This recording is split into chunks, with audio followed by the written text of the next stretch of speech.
सारी चीज चल रही है। आप लोग बैठिए बैठ बैठिए कृपया चाय लेके ही जाएंगे।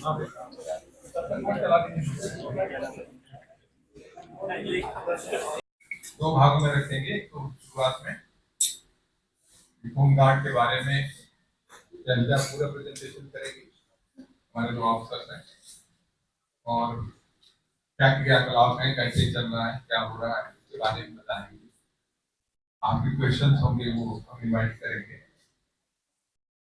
होमगार्ड विभाग के द्वारा किए जाएंगे।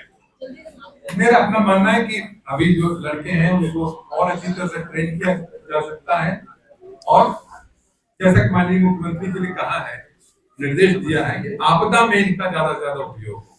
बहुत सारे पुलिस फोर्स की भर्ती बहुत तेजी से हो रही है, तो वो कमी काफी हद तक दूर हो जाएगी। तो हमारे होमगार्ड्स के जवान गाँव में रहते हैं, आम जनता के साथ घुले मिले रहते हैं, तो आपदा प्रबंधन में एक बहुत बड़ी भूमिका निभा सकते हैं।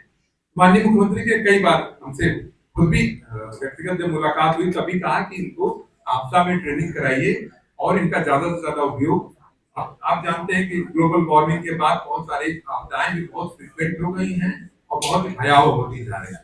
तो मेरा अपना मानना है कि एक बहुत बड़ी भूमिका इनकी आने वाले समय में आपदा प्रबंधन में। सर सवाल ये समस्या है कि समान वेतन, समान सम्मान, समान कमरा जो क्वार्टर सरकारी है वो नहीं मिलता है, जिसके कारण ड्यूटी सेम है लेकिन वेतन की जो उनकी समस्या है वो सेम नहीं, जिसको लेकर के लगातार कई बार आवाज भी उठा है। इसको लेकर के आपने कितना काम किया है? देखिए, मैं कह दूंगा ये सारी चीजें आप उत्तर प्रदेश की जहां तक बात है, ये उत्तर प्रदेश आज की डेट में लगभग हाईएस्ट मतलब हाईएस्ट पेइंग प्रदेश है अपने स्वयं सेवकों को। दूसरे ये सरकारी सेवक नहीं है, समानता की कोई बात नहीं है, ये हमेशा रहता है। ये जो है स्वयं सेवी संस्था है, जिसको और स्वयं सेवक वॉलंटियरिज्म को और कैसे बढ़ाया जाए इस पर विचार चल रहा है, और यदि कोई बात आएगी तो किया जाएगा। वैसे हमारे माननीय मुख्यमंत्री जी ने जितना हो सकता है उतना इनके वेलफेयर के लिए, इनके इनके हत्या के लिए पूरा प्रयास किया।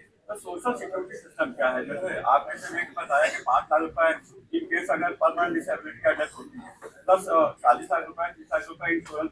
लेकिन जो और जैसे मेडिकल पॉलिसी है या पेंशन पॉलिसी है, जो ऑलरेडी माननीय मुख्यमंत्री जी ने घोषणा कर दिया था बजट के दौरान, उसमें काम चल रहा है। हमने फाइल बढ़ा दी है आयुष्मान योजना के अंतर्गत, माननीय मुख्यमंत्री ने घोषणा की थी, उसमें हो रहा है, बहुत जल्दी शीघ्र हो जाना चाहिए। सर, जब तक होमगार्ड जवानों को दंडित किया जाता है तो सर उनको राज्य कर्मचारी का दर्जे के तौर पर दंडित किया जाता है, कारण बताओ नोटिस जारी कर दिया जाता है। लेकिन सर जहाँ पे उनकी फायदे की बात होती है सर, वो उन लोगों को नहीं मिलता है। नहीं, देखिए वो कोई बात नहीं है, दंडित का मतलब ही नहीं है। दंडित करने का प्रावधान है, दंडित किया जाता है, ऐसा दंड का कोई प्रावधान नहीं। सुप्रीम कोर्ट के डिसीजन, सुप्रीम कोर्ट ने कहा दंड का कोई प्रावधान नहीं है। दंडित मान लीजिए कोई होमगार्ड यदि काम नहीं कर रहा तो उसको ड्यूटी से बाहर कर देते हैं। इस समय उत्तर प्रदेश में होमगार्ड में 71,000 से भी ज्यादा होमगार्ड के स्वयं सेवी प्रतिस्थापित है। उत्तर प्रदेश जो होमगार्ड के सभी ड्यूटियां कंप्यूटर द्वारा, सॉफ्टवेयर द्वारा प्रतिस्थापित होती हैं। इनका दैनिक भत्ता कांस्टेबल के दैनिक वेतन के बराबर होता है, और समय समय पर जो महंगाई भत्ता होता है वो जुड़ता रहता है।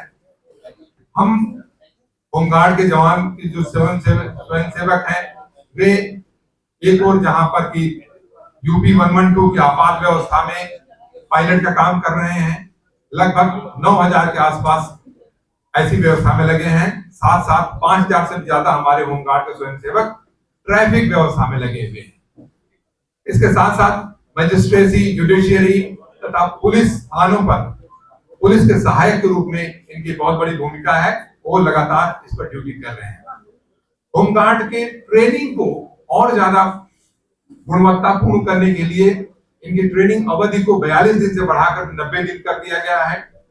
सरकार ने काफी ट्रेनिंग सेंटर सैंक्शन किए हैं, 12 स्थानों पर ट्रेनिंग कराई जा रही है, और 2 नए ट्रेनिंग सेंटर भी अंडर कंस्ट्रक्शन है। कुल मिलाकर के इन्हें नए वेपन जैसे सांस की ट्रेनिंग के लिए भी प्रयास किए जा रहे हैं और साथ साथ होमगार्ड्स को जो मैंडेट है आपदा प्रबंधन में उसके लिए तैयार किया जा रहा है। प्रत्येक जिले में राहत आयुक्त के द्वारा व्यवस्थापित ट्रेनिंग में इनकी ट्रेनिंग कराई जा रही है और अब इस समय लगभग 4000 से ज्यादा होमगार्ड के स्वयंसेवक आपदा प्रबंधन में ट्रेनिंग कर चुके हैं। इनका कभी भी उपयोग कोई भी आपदा आने पर किया जा सकता है। इसके साथ साथ हम लोगों ने विगत में महाकुंभ में 14,000 से भी ज्यादा होमगार्ड के स्वयंसेवकों ने अपनी सेवाएं दी हैं। कई लोगों की जान बचाया, कई दिव्यांगजनों को दर्शन कराया, पूजा कराया और स्नान करवाया और बहुत सारे लोगों की दुआएं हासिल की हैं। होमगार्ड विभाग उत्तर प्रदेश पूरे देश का अग्रणी विभाग है और बहुत अच्छी तरह से आगे बढ़ रहा है। हम लोग प्रयास कर रहे हैं कि ज्यादा से ज्यादा इसमें प्रोफेशनलिज्म हो और इनकी सेवाएं आम जनता तक गुणवत्ता के साथ पहुंचे। 44,000 होमगार्डों की As you explained the many beneficiary points of your department, what is the basically आप ये कह सकते हो कि एआई का तो हर जगह जुड़ रहा है। यही विभाग है जो कि आप कह सकते हैं कि शायद उत्तर प्रदेश शासन का कोई विभाग हो जहां पर कि इतना ज्यादा डिजिटलाइजेशन हुआ है। तो इनके ड्यूटी डिप्लॉयमेंट और सारी चीजें हम निश्चित रूप से सॉफ्टवेयर के माध्यम से कर रहे हैं और भविष्य में यदि कोई अन्य चीजें आती हैं तो उसको एआई का भी हम उपयोग करेंगे। सर जैसा कि थानों पे जब होमगार्ड की तैनाती होती है तो सर उनको वो सम्मान नहीं मिलता है जो एक मिलना चाहिए। ऐसी सब नहीं आता है, ऐसी समस्या नहीं आती सर देखने में आया है वो मैं कह रहा हूँ। सही बात। देखिए मैं तो हमेशा ये कहता हूँ कि किसी भी स्वयं सेवक का स्थान किसी भी सरकारी कर्मी से ज्यादा है। स्वयं सेवक ये स्वयं सेवक है, तो किसी भी स्वयं सेवक को आप ये कहेंगे समाज में उनकी इज्जत किसी स्वयं सेवक की एक सरकारी अधिकारी कर्मचारी से ज्यादा होनी चाहिए।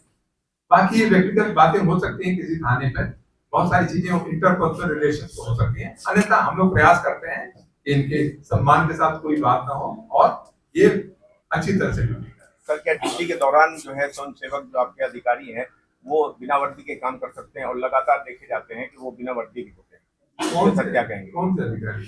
सर कंपनी कमांडर जो ज्यादातर कंपनी कमांडो की ये बिना वेशभूषा वर्दी में देखी। सर होते हैं वहाँ पे। नहीं, तो ड्यूटी के दौरान उन्हें वर्दी में ही होना चाहिए। वर्दी बनता फिर कोई इसलिए मिलता। 44,000 भर्ती का जो रास्ता है वो कब तक साफ हो जाएगा उसको लेकर के भी तमाम चर्चाएं हैं। तो ये मैं ये अथॉरिटी नहीं हूँ इस बारे में कोई कमेंट